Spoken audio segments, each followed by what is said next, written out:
Boa noite. Como hoje é dia dos finados, dia 2 de novembro de 2023, eu vou apresentar um pequeno vídeo sobre Augusta Candiani, cantora lírica italiana, que passou os últimos dias da sua vida na Imperial Fazenda de Santa Cruz, sendo sepultada aqui no cemitério local. Da Itália, a Candiani morava em Milão, nasceu em Milão. Foi apresentada pela primeira vez em Milão, né, no Teatro Scala, a Norma, de autoria de Vincenzo Bellini. Essa ópera, a Norma, vai ser apresentada pela Candiani, vai ser interpretada pela Candiani aqui no Rio de Janeiro, já a partir de 1844. No final do ano de 1843, viajando pelo Bergantin Corso Imperial, veio para o Brasil. Então ela viajou nesse Bergantin, um tipo de navio com 4 mastros, de uma velocidade relativamente, naquela época, considerada bastante veloz. Em 1844, quando Augusta Candiani veio para o Brasil, a Itália ainda não existia como país, pois não tinha ocorrido a unificação. O mesmo aconteceu também em relação à Imperatriz Teresa Cristina. A Imperatriz Teresa Cristina de Bourbon, Duas Sicílias, nascida em Nápoles no dia 14 de março de 1822, como princesa real das Duas Sicílias. Veja aqui o reino das Duas Sicílias. A Itália era toda fragmentada em vários reinos: reino das Duas Sicílias, os estados pontifícios que fazia aqui hoje é o Vaticano, né? Grão-Ducado de Toscana. Augusta Candiani nasceu aqui, no reino da Lombardia e Venécia, em Milão. Então, aqui de Nápoles para Milão, hoje tem possibilidade de viajar de trem, dura mais ou menos umas 5 horas. Observe que a Itália era toda fragmentada. A Imperatriz Teresa Cristina de Bourbon nasceu na cidade de Nápoles, 14 de março de 1822, meses antes da proclamação da independência do Brasil, né? Era princesa real das Duas Sicílias, filha do rei Francisco I, pertencente ao ramo italiano da Casa do Bourbon, e de sua esposa, a infanta Maria Isabel da Espanha. Vejam aqui: Itália, eh, Espanha, França, porque os, os membros da realeza sempre tiveram muita preocupação em promover casamentos entre outros membros de outras realezas, exatamente para ampliar o seu poder, garantir mais controle das suas propriedades, dos seus impérios, né? As guerras de independência ocorreram por mais de 2 décadas até a criação de um Estado único italiano. Oficialmente, em fevereiro de 1861, foi proclamado o Reino da Itália, com Vítor Emanuel II como governante de uma constituição liberal. Florença foi escolhida como a capital e também como a base para a língua do país. É muito interessante sobre esse aspecto da unificação italiana. Existem filmes como, por exemplo, tem o filme o Leopardo, Guacopardo. É um filme interessante que mostra como é que aconteceu, como foram realizadas as guerras da unificação. Existem alguns filmes que retratam bem isso aí. Então, a Candiani é a mais famosa cantora lírica aqui no Brasil.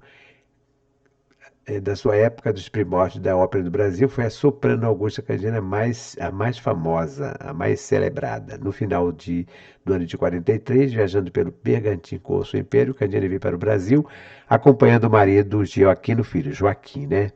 Joaquim no italiano, além de alguns cantores italianos que iriam formar com eles uma companhia.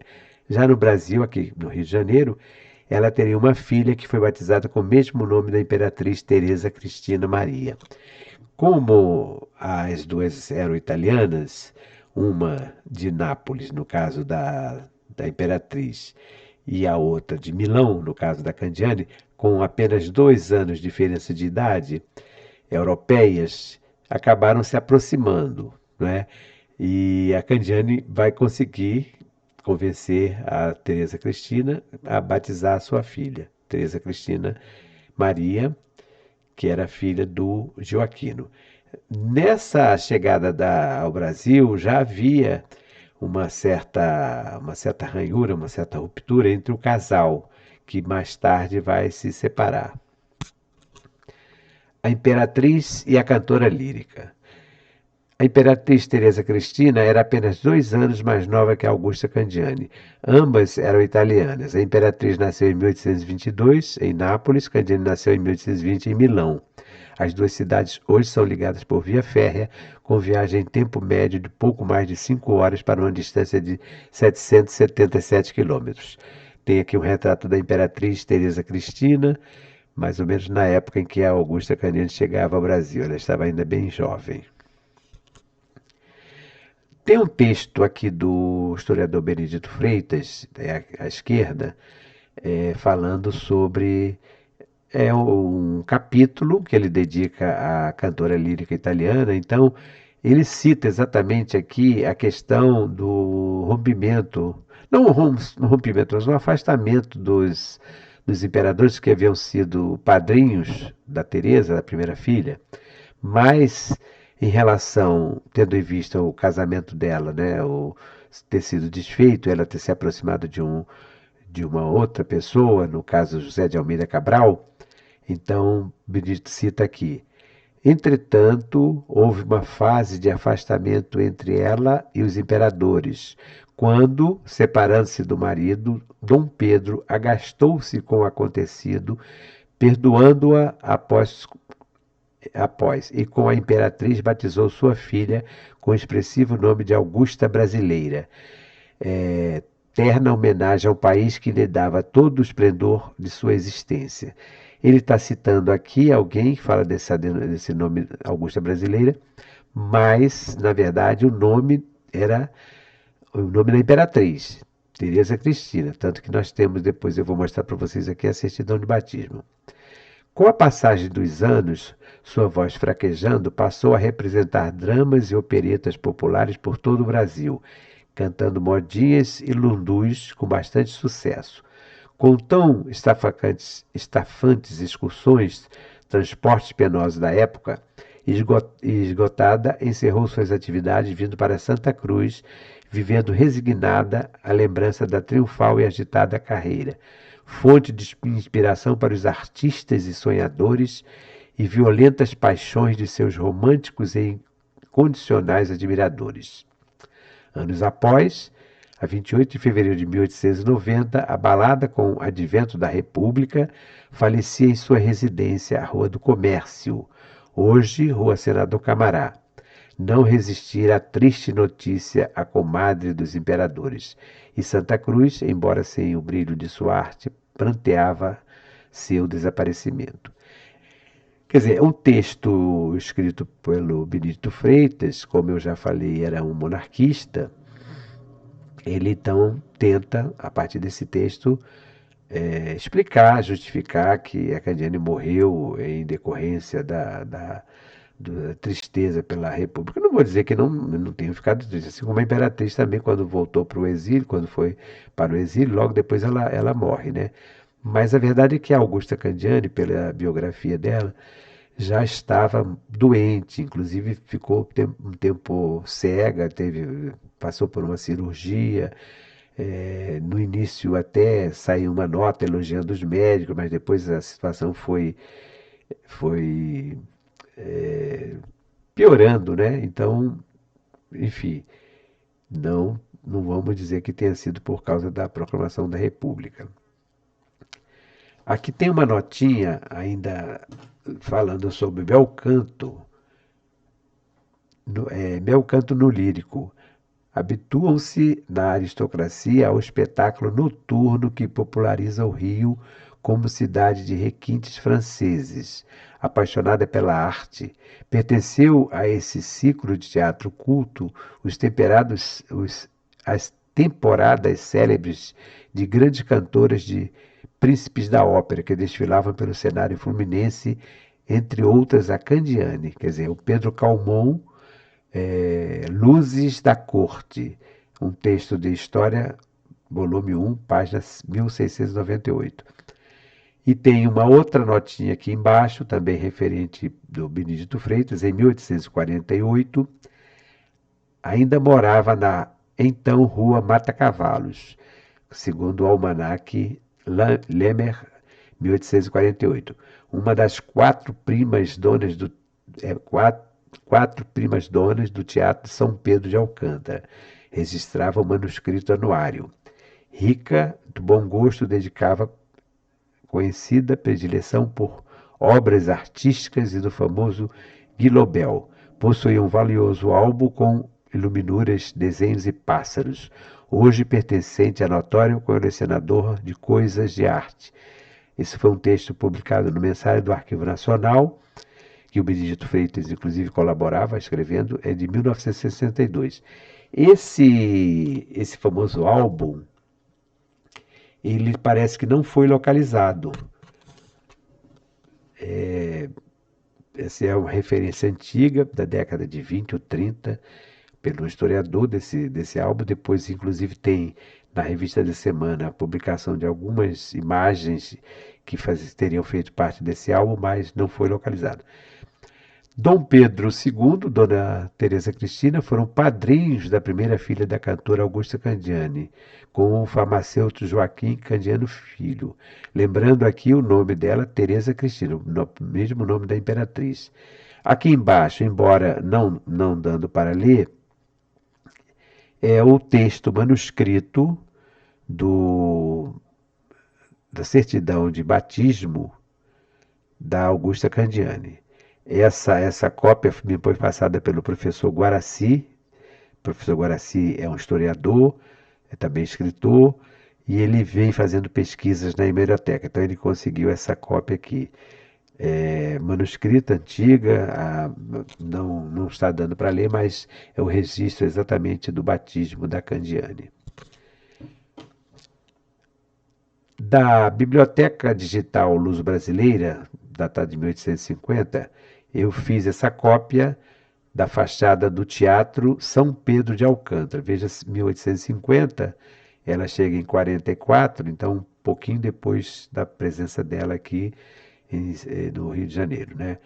Ficava no Largo de São Francisco de Paula, Rio de Janeiro, o Teatro São Pedro de Alcântara, onde a Candiani se apresentou com grande glória. A imperatriz e a cantora lírica. Sendo Augusta Candiani italiana, não deve ter sido muito difícil a aproximação dela com os monarcas. Dom Pedro II e Dona Teresa Cristina aceitaram batizar a primeira filha da cantora lírica, que recebeu o nome de Teresa Cristina Maria, em homenagem à imperatriz. Vou repetir, Teresa Cristina Maria. Então, aquela informação lá do Benedito Freitas, que foi tirada de algum autor, aí não procede. Teresa nasceu em 28 de março de 1844 e teve seus estudos pagos pelo imperador Dom Pedro II. Capa do livro A Glória de Augusta Candiani, de um escritor, não é historiador, Átila de Andrade. É muito interessante porque faz um tipo de uma história romanceada.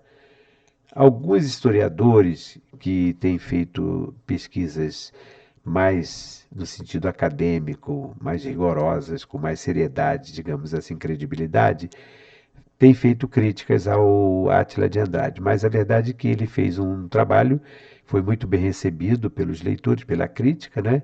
Porque ele faz uma série de considerações sobre a biografia da Augusta Candiani. Embora tenha, sim, alguns erros, mas não deixa de ser uma publicação interessante. E também é bom que se diga que esse livro não é difícil de ser encontrado.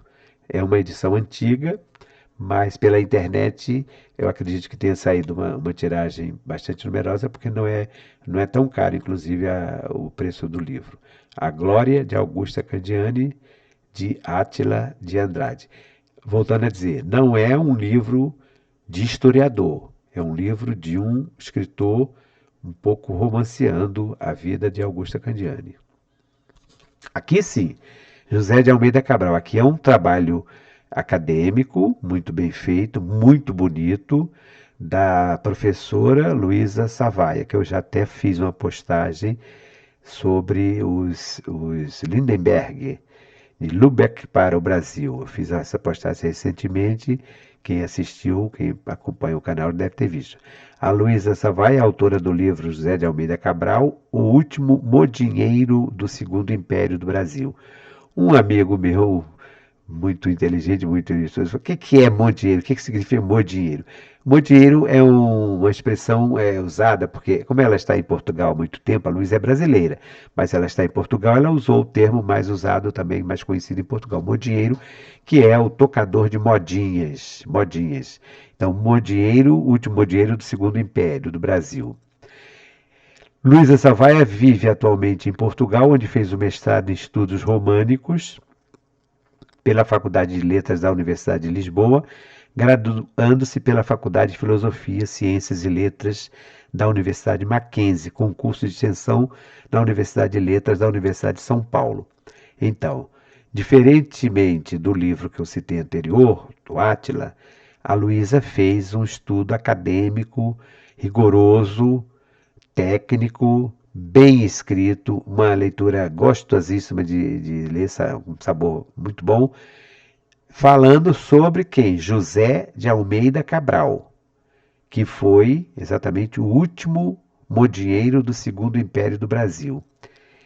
É a primeira obra sobre este compositor relegada ao esquecimento durante mais de um século. Este estudo apresenta a sua biografia, um verdadeiro libreto de ópera, o seu afé com a cantora lírica Augusta Candiani e o contexto social em que viveram no Rio de Janeiro imperial. Baseado na análise dos manuscritos do compositor, este livro inclui um estudo crítico da modinha e da ópera do final do século XIX, publicando toda a obra conhecida de José de Almeida Cabral, facsímile dos manuscritos, suas respectivas digitalizações e as composições anteriormente publicadas pelo próprio compositor. Este livro contém 2 CDs dedicados respectivamente a Cabral Modieiro e ao Cabral Lírico. Lisboa, 2016. Então, sem dúvida alguma, é um livro muitíssimo bonito e completo sobre todos os aspectos. Tem 2 CDs, como vocês viram aqui, um com as composições do Cabral Lírico e o outro do Cabral Modieiro. Então, para quem puder ouvir, é muito bacana. E o que isso tem a ver com a Candiani? Ora, o José de Almeida Cabral foi quem se casou, se aproximou da Augusta Candiani depois que ela se separou do Joaquim, filho. Porque essa separação dela com o primeiro marido, segundo diversos artigos, diversas notas publicadas em jornais, inclusive isso aí foi de uma forma assim, muito afrontosa, porque foram publicações, um falando de um lado, outro falando de outro, muito ruim, acredito, para a imagem da pessoa. E Augusta Candiani, mulher, no século XIX, uma sociedade aristocrata, uma sociedade conservadora, machista, imagine vocês, imaginemos todos nós, quanto ela sofreu de preconceitos. Preconceitos de toda a ordem. E o José de Almeida Cabral, que se tornou o companheiro dela, né, o marido dela. Depois eles vão ter uma filha também. E o empresário, com certeza, naquele momento de muita dificuldade, muita dor, foi quem conseguiu fazer com que a Candiani levantasse a cabeça. A Candiani era uma mulher muito forte, sem dúvida alguma. Augusta Candiani é um exemplo. Por isso que nós aqui em Santa Cruz começamos a pleitear a transformação de uma casa onde, já estou adiantando um pouco para frente aí, onde ela provavelmente tenha morado, né, onde tenha sido o local do falecimento dela, para transformar numa casa-museu e, principalmente, num centro de resistência da mulher, porque ela foi uma pessoa resistente, porque enfrentar tudo isso, imaginem só, uma cantora que estava lá em cima, em primeiro lugar, a partir do momento que separa do Joaquim, os empresários, os donos de teatros começam a querer tirar o valor profissional, o valor artístico, a capacidade, a genialidade dela e colocá-la em segundo plano, uma coisa que não tinha sentido. E foi a partir então desse encontro com José de Almeida Cabral, que era um compositor de modinhas, né, intérprete também de modinhas, que ela vai passar um pouquinho de sua cantora lírica para uma cantora popular, mas sem deixar nunca de cantar ópera. A educação de Teresa Cristina, a filha, segundo escreveu Renato de Oliveira Ferreira, bisneto da Augusta Candiani, a primeira filha, Teresa Cristina, esteve estudando como aluna interna no Colégio do Sagrado Coração de Maria, em Niterói, onde ingressou ainda menina, somente saindo em 1865 para casar-se com José Luiz Paz de Oliveira. Tem um retrato feito pelo meu querido amigo Alan Castilhos, que nós publicamos no NOP, uma ocasião que eu escrevi um artigo sobre Augusta Candiani, isso lá em 1990, por aí, da década de 90. Aí eu pedi o Alan para fazer esses desenhos, ele fez aqui um desenho, Amigo de Pena da Augusta Candiani. Vejam aqui, primeira filha de Augusta Candiani, ainda casada com Joaquim Filho, né, que foi aquele farmacêutico, que depois eles se separaram, recebeu o nome da Imperatriz Teresa Cristina. Ela foi batizada com todas as pompas na Igreja do Santíssimo Sacramento da Antiga Sé, Rua 1º de Março, em frente ao Paço Imperial. Fiz questão de fazer essa notinha e colocar essa imagem interna da parte interna do altar-mor, né? E os retábulos, olha que lindeza. Quando essa Catedral da Sé estava sendo restaurada para as comemorações do bicentenário da chegada da família real ao Brasil, 1808, 2008, eu estava na Joaquim da Silva Gomes, apresentei um projeto e durante todo o ano nós fizemos uma série de atividades relacionadas com o bicentenário da chegada da família real. Consegui, com a gracinha da 10ª CRE, junto com a Secretaria Municipal de Educação, camisetas para todos os alunos, professores e funcionários. Fizemos concursos e uma das atividades que nós fazíamos mensalmente era a visita de alunos, porque a secretaria permitia então que fossem concedidos ônibus e nós fizemos várias visitas durante o período que estava passando pelo processo de restauração. Foi um trabalho muito bacana porque os alunos puderam ver como eram sepultados, né, aquelas célebres pessoas que eram sepultadas dentro da igreja. Então nós vimos ainda os túmulos abertos e toda a beleza, mostrando os restauradores usando aquelas lâminas de papel de ouro. Foi um trabalho fascinante. Isso aqui é um parênteses que eu estou falando para testemunhar um pouquinho da minha memória também como professor e museólogo, né, e um projeto com os alunos. Mas tudo isso para dizer o seguinte, que a Teresa Cristina foi batizada aqui nessa igreja. E por que eu coloco pompas e circunstâncias aqui? Porque esta igreja, por toda essa beleza que eu acabei de falar, era a igreja frequentada pela realeza. Aqui foram realizadas as principais solenidades, cerimônias, com a presença desde Dom João VI até a Princesa Isabel, tem diversas cerimônias, batizados. Era aqui nessa igreja e também a igreja de Nossa Senhora da Glória no outeiro, lá no alto, né? Então aqui nós temos Augusto, nome Augusto, Augusta Filho Candiani.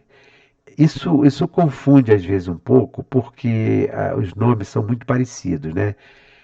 A filha é Teresa Filho Candiani, quer dizer, a Teresa é exatamente a Teresa que recebeu o nome da imperatriz.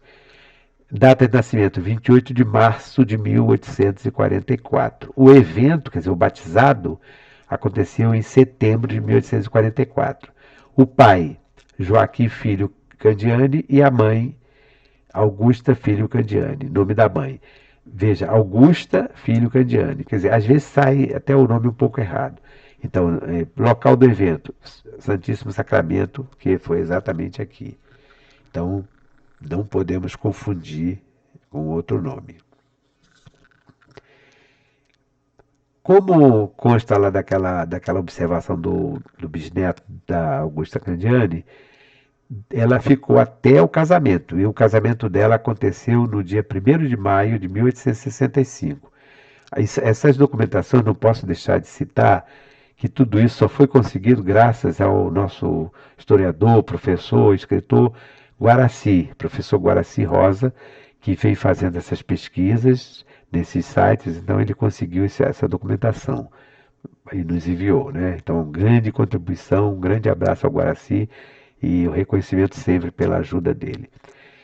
Vejam, Tereza Cristina Maria Filho, quer dizer, ela saiu do sistema de internato para se casar.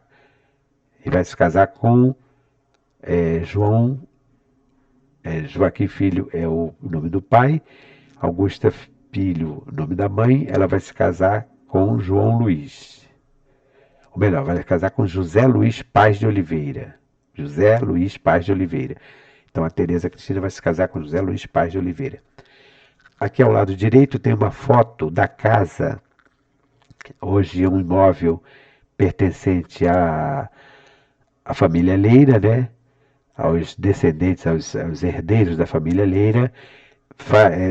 Isso aqui é na rua Senador Camará, antiga Rua do Comércio, esquina com a Rua do Império, antiga Rua 7 de Setembro.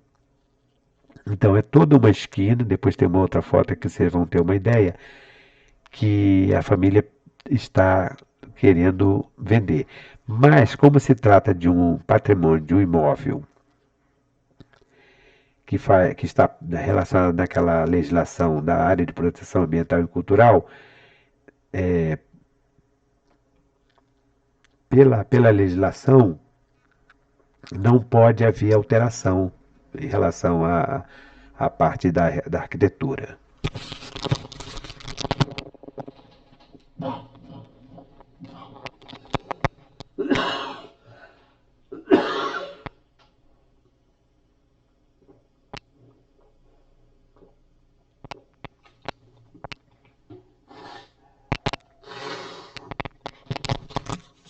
Me desculpe aqui pelo intervalo, mas aquela tossezinha já está incomodando. Tem uma cópia do retrato que aparece ilustrando aquele álbum que foi citado anteriormente. E aqui o texto do Benedito Freitas, que é exatamente a abertura do capítulo que ele fala sobre a chegada da Augusta Candiani. Não vou fazer leitura porque, de certa forma, já fiz os comentários. Só vou ler o primeiro parágrafo aqui. Acontecimento de marcante significação em nossa tradição artística foi a presença em Santa Cruz de Augusta Candiani, a maior cantora lírica de todos os tempos, aqui fixando residência e findando seus dias. O finalzinho aqui, ele fala do Francisco Otaviano, elegante da época, que ficou notório com seu conhecido Quem Passou pela Vida em Brancas Nuvens. Tá aqui, ó. Francisco Otaviano foi um dos grandes fãs, dos grandes admiradores. Ele era jornalista, advogado, diplomata, político e poeta. Nasceu em 1825 e morreu em 1889. Foi um dos fãs apaixonados de Augusta Candiani.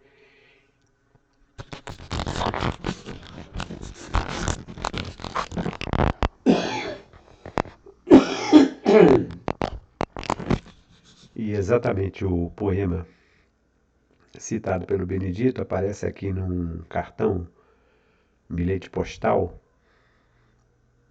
provavelmente impresso em 1905. Quem passou pela vida em branca nuvem e em plácido repouso adormeceu, quem não sentiu o frio da desgraça, quem passou pela vida e não sofreu, foi espectro de homem, não foi homem, só passou pela vida, não viveu. A assinatura é Francisco Otaviano. Achei interessante fazer a leitura e publicar, porque a Augusta Candiani realmente não passou pela vida em brancas nuvens. Ela realmente batalhou muito, sofreu muito. Augusta Candiani, cantora lírica italiana, foi uma das musas do escritor Machado de Assis. Eu pedi o Alain, nesse artigo que foi publicado pelo Jornal do NOP, né, de minha autoria, para fazer as caricaturas, os desenhos. Então ele fez aqui, achei muito, muito bacana o Machado de Assis, com os beijinhos, né, puxando Augusta Candiani, que está ali, escondida na cadeirinha de arruar. Augusta Candiani, cantora lírica italiana, foi uma das musas do escritor Machado de Assis.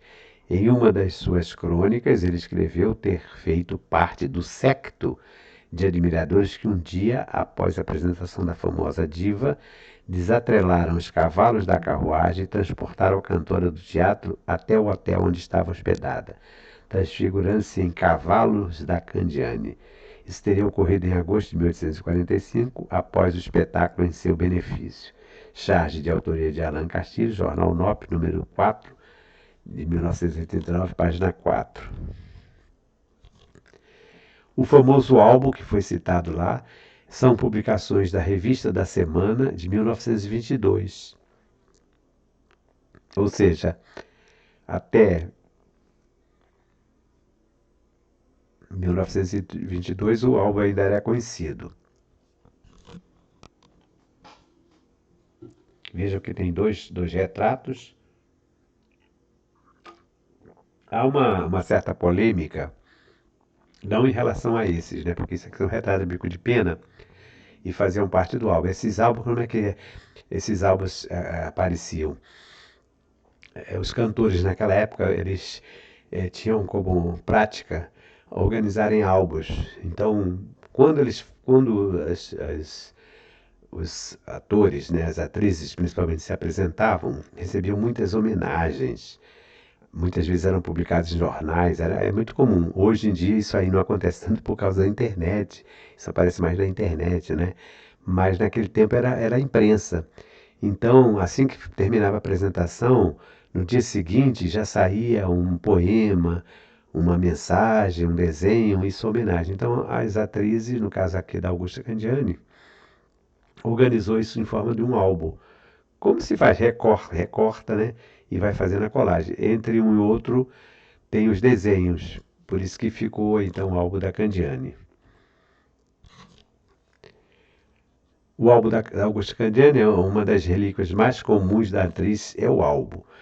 Quando moça, ela folheia com prazer. Vê ainda aos pés quando lhe enriqueceram as significativas páginas com a pena ou a lápis. Ao envelhecer, percorre-o com melancolia e suspira pelo ditoso tempo da fama, metade dos admiradores fugiu. Há tantas portas na ingratidão e na idade. O restante não responde, a terra é funda, os cemitérios são casas de silêncio, rigoroso entre vizinhos sem escolha. Augusta Candiani, uma das artistas mais adoradas do Brasil, de maior e mais doce nomeada em todo o país, imenso, não escapou à regra, confirma o seu álbum conservado preciosamente. É um texto de Scriabin Doria, Revista da Semana, 1922. Então vejam que o Scriabin Doria, ele fala sobre esse álbum, quer dizer, como um álbum ainda existente. Aqui, com base no texto de autoria do escritor, memorialista, historiador e jornalista Benedito Freitas. Após vida acidentada e quase na miséria, tendo sido garçom, né, vendedor de bilhetes e álbuns de modinhas, ele, no caso José de Almeida Cabral, né, que fora secretário de gala de sua amada rainha no canto lírio, cantava, em 1881, o seu canto de cisne ao violão com a voz envelhecida na sua barraca de bilheteiro. O atestado de óbito de Candiani foi assinado pelo Dr. Celestino Nascimento. Isso aqui são notinhas que aparecem no final do livro do Benedito Freitas, notas referentes ao texto anterior, né? Esse texto que eu falei de cima se refere a José de Almeida Cabral e o de baixo se refere a Augusta Candiani.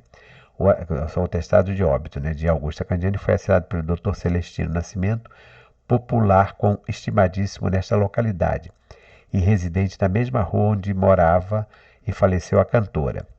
Foi declarante no cartório de registro civil o conceituado santacruzense Francisco José da Silva Leira, exatamente o proprietário, né, da família proprietária daquela residência que eu mostrei. Pai do saudoso educador professor Leira e também morador na mesma rua. Aí o Benedito Freitas pergunta, seriam vizinhos? De seu nominato, entre aspas, né, como era conhecido ainda vivo em nossa juventude, quando não pensávamos em enveredar pela selva atraente da pesquisa de nossa história, o que lamentamos, certamente teríamos obtido interessantes informes sobre a existência em nossa terra daquela que, atingindo os píncaros da glória, que buscara o repouso tão melancolicamente, bem estilo do Benedito Freitas, né?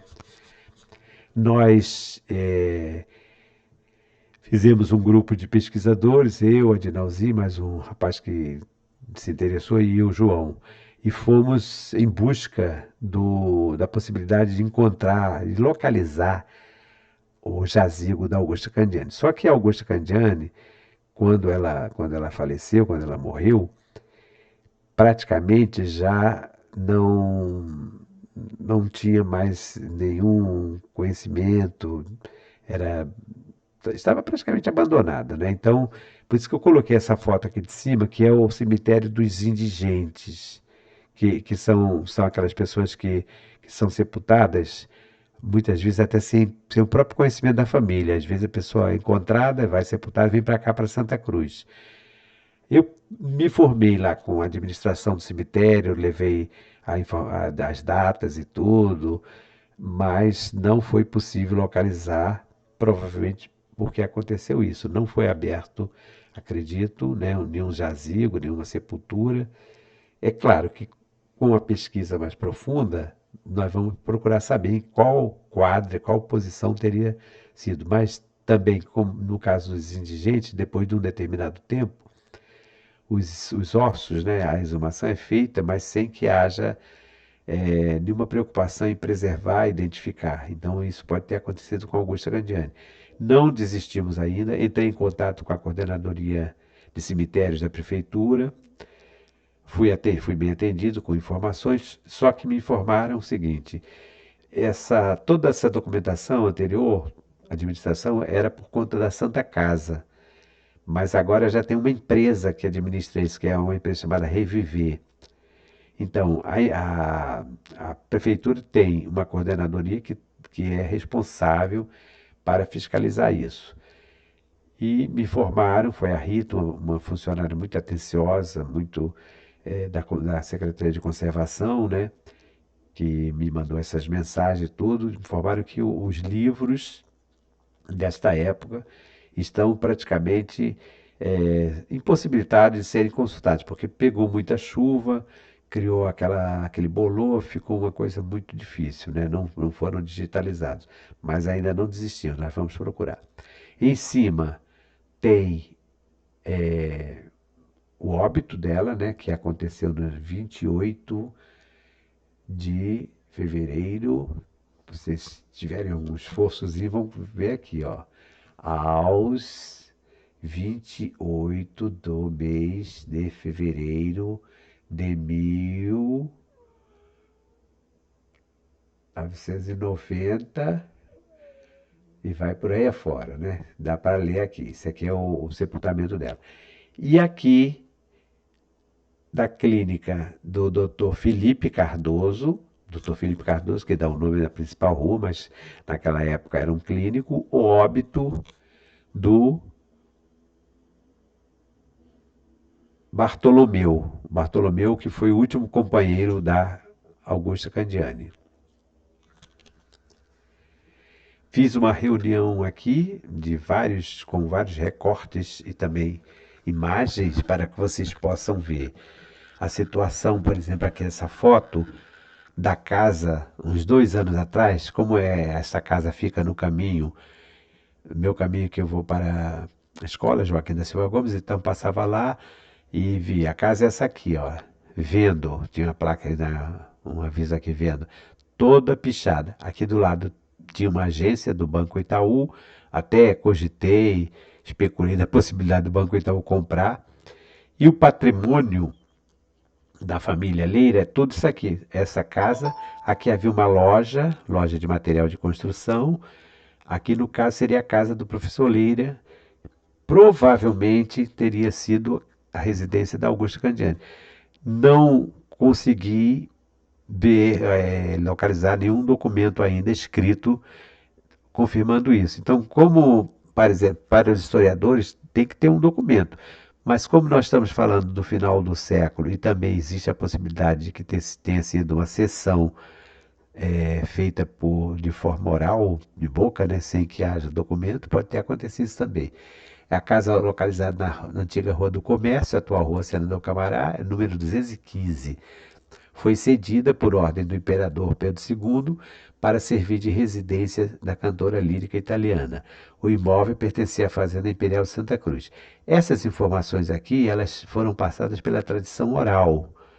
Então não existe até hoje um documento escrito. Isso é que é um perigo, porque se não tem um documento escrito fica difícil, né? Tem também vários recortes de publicações a pedidos que saíram em jornais, principalmente Jornal do Comércio, saía muito, né? E notas referentes, são recortes de jornais divulgando a trajetória artística da Augusta Candiani por mais de 3 décadas. Ela sempre foi noticiada pela imprensa. Aqui tem um textozinho, uma companhia lírica italiana, sexta-feira, 30 do corrente, representará a ópera Norma, com as senhoras Edelvira e Augusta Candiani. No fim da ópera haverá um baile. Os bilhetes de camarote já se acham à venda no escritório do teatro. Coloquei uma foto que foi publicada no jornal O Dia, este ano, que nós conseguimos feito uma reportagem para chamar a atenção da prefeitura e também das empresas para ver a possibilidade de ter alguém que se interesse pela compra dessa casa, aquisição da casa, exatamente para transformar no museu Casa Augusta Candiani e no centro de resistência da mulher. Volto a repetir, resistência da mulher, porque Augusta Candiani foi uma mulher realmente resistente. Então aqui tem várias pessoas que estiveram participando conosco lá, o Silvan, o Marquinhos, a Eliane, a Edith, o Marcelo, Ivo e Virgínia. Então nós estamos aqui em frente à casa, veja lá, número 215. Eu estou segurando o livro do José de Almeida Cabral, que a professora Luísa me enviou alguns exemplares exatamente para fazer entrega às pessoas e instituições que estão se interessando pelo projeto do Museu Casa Augusta Candiani. Também foi uma foto tirada no mesmo local, como eu falei, a esquina, porque a família é proprietária dessa esquina toda. Começa aqui na Rua Senador Camará e vai até a Rua do Prado. Então eles não querem se desfazer só de uma casa, eles querem se fazer de tudo. Então aqui estou eu com um fotógrafo do jornal Dia, que esteve lá tirando as fotos e as pessoas. Quer dizer, nós conseguimos mobilizar para que fosse feita uma reportagem, saiu uma reportagem muito bonita, escrita pela jornalista veio um branco agora, mas do jornal Dia, e saiu uma página inteira do trabalho, muito bacana mesmo.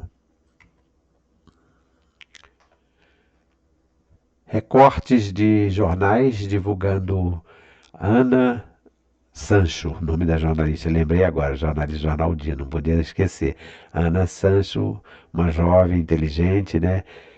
Muito atenciosa, então ela entrevistou todo mundo, anotou tudo, saiu uma matéria irretocável, tudo certinho, não tem erro nenhum, todas as informações que nós passamos, né? E as fotos também muito, muito lindas. Depois até o fotógrafo me enviou as fotografias, também um rapaz bastante atencioso, enfim, Ana Sancho, do jornal O Dia. Aqui fica nosso agradecimento também. Então, recorte de jornais divulgando a trajetória artística da Augusta Candiani. Por mais de 3 décadas, Candiani foi noticiada pela imprensa. Hoje, das 10 horas da manhã em diante, vende-se o resto de camarotes para a última representação da Norma. Norma, exatamente, é o nome da ópera, né, do Bellini. Em resta livre de assinatura, com a senhora Augusta Candiani fazendo o papel de Adalgisa. Vende-se também os camarotes encomendados e que não foram ontem procurados como se havia anunciado. Então vejam vocês, aqui 7 de setembro de 1850, espetáculo, a chegada de suas majestades imperiais, né, os artistas da Companhia Lírica Italiana e o corpo de coristas cantarão um hino chamado da Independência, a composição de Marcos Portugal, seguindo-se a representação da ópera de 2 atos. Então, como era 7 de setembro, então tinha essa participação o hino da Independência. Mais recortes com mais divulgações, já em 1852, e vai por aí afora. São muitos recortes divulgando, ela sempre fazendo a apresentação da Norma nos diversos teatros. E tem notas também já mostrando problemas relacionados com a questão de justiça, problemas de saúde, porque tudo era feito a divulgação. Aqui é forçada a levar ao conhecimento público e continuação da perseguição que contra ela exerce desde algum tempo o empresário de teatro, foi hoje às 2 horas avisado de que deve cantar a parte da nova. Porque, como eu falei, depois que houve a separação, começou a haver também uma perseguição, é, querer tentar depreciar o trabalho dela, desvalorizar, né? E ela vai acabar noticiando isso. Naturalmente é alguém orientando.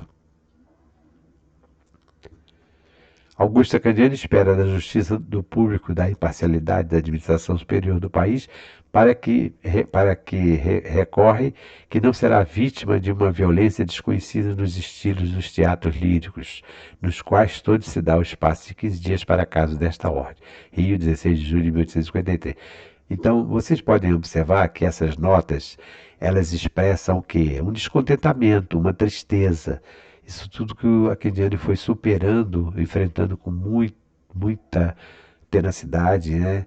E por isso que nós queremos criar esse centro de resistência, porque foi uma mulher resistente, volto a repetir, resistente. Então são muitos recortes, muitas informações registrando.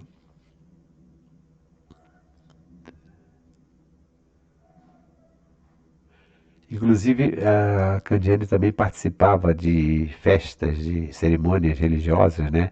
Como aqui na festa do Santíssimo Sacramento, da mesma freguesia, com a decência que for possível, pregando o reverendo padre mestre pregador imperial, Frei Antônio do Coração de Maria, sendo a música da missa do maestro Vento, cantada na mesma, cantando na mesma Senhora Candiani, havendo Tedeu às 7 horas da noite com o sermão. Então tem várias notícias dessa mostrando também que ela fazia parte de apresentações nas igrejas. Morte e sepultamento. Ao encerrar suas atividades artísticas, Augusta Candiani veio morar em Santa Cruz, vivendo tranquilamente e recordando entre amigos sua triunfal trajetória até o seu falecimento no dia 28 de fevereiro de 1890, na Rua do Comércio, atual Senador Camará. Seu atestado de óbito foi apresentado no registro civil pelo senhor Francisco José da Silva Leira, pai do saudoso educador professor Leira. Notinhas com falecimento, né? Aqui publicada no Jornal Farol, Jornal Federação do Rio Grande do Sul. Tem muitas notas relacionadas com o Rio Grande do Sul, porque quando ela já estava chegando a uma certa idade, ela foi para o Rio Grande do Sul. Aqui Candiani contava agora com 69 anos, tendo há muito desaparecido do palco, vivia ultimamente com extraordinária dificuldade. Cabe aqui repetir a frase do colega que esta notícia nos fornece. Que ocaso triste para a celebridade que foi. Realmente foi uma uma situação triste. Por isso que hoje, dia dos finados, nós estamos apresentando aqui essas notinhas, né? Mais uma mesma foto que eu mostrei anteriormente, né? Quando nós estivemos lá no cemitério, companhia do Adinalzinho e do João. Então, o primeiro marido da Candiane foi Joaquim, o segundo, José de Almeida Cabral, o modieiro, né, o compositor de Mozinha, o terceiro companheiro foi o Bartolomeu. Bartolomeu era um ator, autor e compositor de nacionalidade portuguesa, naturalizado brasileiro. Viveu os últimos anos junto com a cantora lírica aqui em Santa Cruz, falecendo poucos meses depois da morte dela. O professor Guaraci, mais uma vez, Bartolomeu Magalhães, às vezes eu falo Guimarães, mas Magalhães, Bartolomeu Magalhães, o professor Guaraci, sempre atencioso, né, perspicaz nas suas pesquisas, ele encontrou algumas notas testemunhando que o Bartolomeu Magalhães trabalhou aqui em Santa Cruz. Provavelmente o Bartolomeu teria trabalhado no Matadouro, porque quase todas as pessoas que vinham para Santa Cruz trabalharam no Matadouro. Telegrama de Santa Cruz diz ter falecido na obscuridade Bartolomeu Magalhães. Era viúvo de Augusta Candiani, célebre cantora. Foi ator e autor cômico muito festejado. Deixa obras inéditas. Tem várias pequenas obras do Bartolomeu. Federação, órgão do Partido Republicano, 20 de julho de 1891. Augusta Candiani, aqui é Bartolomeu de Magalhães, seu esposo, agradece a todas as pessoas que concorreram ao seu enterro e lhes pede novamente ato de caridade a fim de assistir à missa de sétimo dia, que por sua alma tem rezado na Capela do Curado de Santa Cruz, hoje às 6 às 9 horas, pelo que se confessa grato. Notícia na Gazeta de Notícias, 6 de março de 1890. Então, observe o seguinte, se o Bartolomeu está publicando esse anúncio aqui de missa em Santa Cruz, com certeza que ele vivia aqui em Santa Cruz em companhia dela. Esse anúncio foi publicado no dia 6 de março, né, convidando para a missa. E aqui tem uma cópia da ópera do Bellini, né, que a Candiani interpretou várias vezes. Esta foto, que foi publicada pelo Brício de Abreu, um dos pesquisadores, segundo outros historiadores, não seria Augusta Candiani, mas foi apresentada na revista O Cruzeiro, uma publicação sobre Augusta Candiani com a foto. Então, aqui, com a notícia do falecimento do Bartolomeu de Magalhães, que foi o terceiro marido dela, terceiro companheiro, encerramos essa postagem sobre Augusta Candiani, a cantora lírica famosíssima, que viveu seus últimos dias em Santa Cruz e foi sepultada no cemitério local. Como hoje é dia dos finados, fica aqui a lembrança aos nomes da cantora lírica, do Bartolomeu, e também do José de Almeida Cabral, que embora não tenha vindo a Santa Cruz, tem o seu nome ligado a Augusta Candiani. Um abraço a todos e até uma próxima oportunidade.